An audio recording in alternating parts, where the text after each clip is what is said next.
4 किसानों के खेतों से तांबे की केबल चोरी के मामले दर्ज किए गए हैं। पुलिस अब तक कोई सुराग नहीं जुटा सकी है।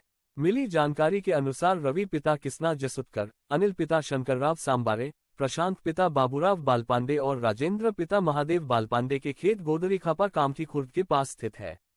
सोमवार रात चोर रवि के खेत के ट्यूबवेल से 80 फीट केबल, अनिल के यहां से 82 फीट केबल, प्रशांत बालपांडे के खेत से कुएं की मीटर पेटी पर लगा लगभग 30 फीट केबल और राजेंद्र के यहां मीटर पेटी से लगभग 20 फीट केबल चुरा ले गए। इससे किसानों के सामने सिंचाई का संकट खड़ा हो गया है। उन्होंने पुलिस को शिकायत देकर चोरों को जल्द पकड़ने की मांग की है। 4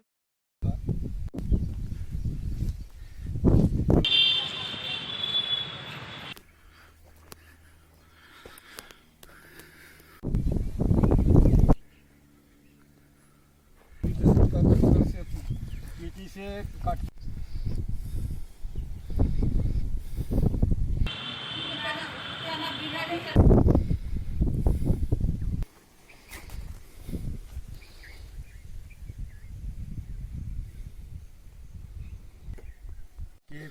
सड़ी लेके गया।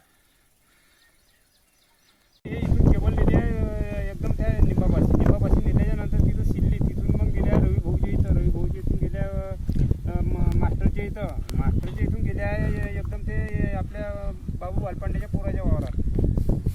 याची अशी कहाणी झाली। हे केबल म्हणजे हे चोरी चालली गेली।